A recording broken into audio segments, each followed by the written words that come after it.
সরকারের বিভিন্ন কর্মসূচি বিভিন্ন জনগোষ্ঠীকে উদ্দেশ্য করে।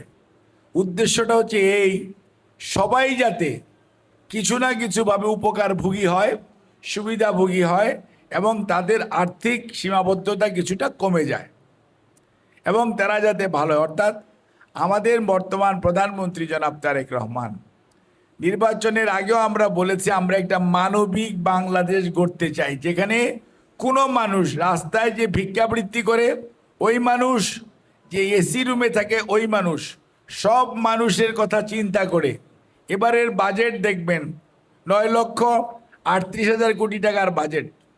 সেই বাজেটে সব শ্রেণী, যে হুইল চেয়ারে বসে আছে যিনি, ওনার কথাও ওই বাজেটে বলা আছে। ওই যে ক্ষুদ্র নৃতাত্ত্বিক গোষ্ঠী, ওনার কথাও বলা আছে।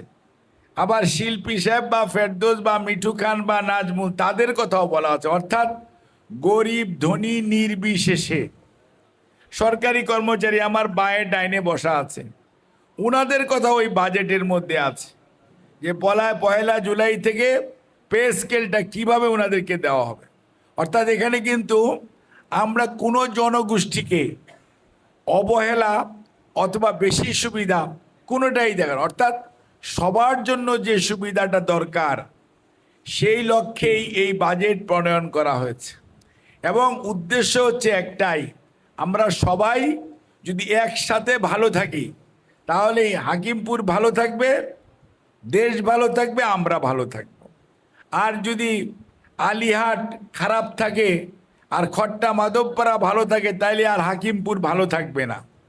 কাজে আমাদের বর্তমান সরকারের উদ্দেশ্য হচ্ছে ধনী গরিব নির্বিশেষে, ধর্ম নির্বিশেষে, রাজনৈতিক বিশ্বাস নির্বিশেষে যে মানুষগুলো এই দেশের নাগরিক সেই মানুষগুলো যাতে এই সুবিধা প্রাপ্ত হয়। যে আপনারা যদি ভোট না দিতেন তাহলে আমি এখানে বক্তৃতা দিতে পারতাম না, আমি আপনাদের সেবা করার সুযোগ পেতাম না, মাননীয় প্রধানমন্ত্রী হতে পারতেন না। কাজে আপনারা যে আমাদেরকে 12ই ফেব্রুয়ারিতে এই যে বিশ্বাস করেছেন, আপনাদের ভোট আপনাদের আমানত, আপনাদের অধিকার, এই দেশের মালিক হলেন আপনারা। আপনারা ভোট দিয়ে আমাদেরকে দায়িত্ব দিয়েছেন আপনাদের সেবা করা। কাজে আমাদের দায়িত্ব হচ্ছে এখন আপনাদের সুবিধা ও অসুবিধা দেখার এবং পাশে দাঁড়ানোর। সেই লক্ষ্যেই আমরা আমাদের প্রধানমন্ত্রীর নেতৃত্বে আমরা সবাই কাজ করছি। এবং শুধু আমি না, আমাদের সকল এমপি মহোদয়রা, সেটা সরকারি দল হোক বিরোধী দল হোক, নির্বিশেষে সমস্ত নির্বাচনী এলাকাতেই একই ধরনের কাজ হচ্ছে।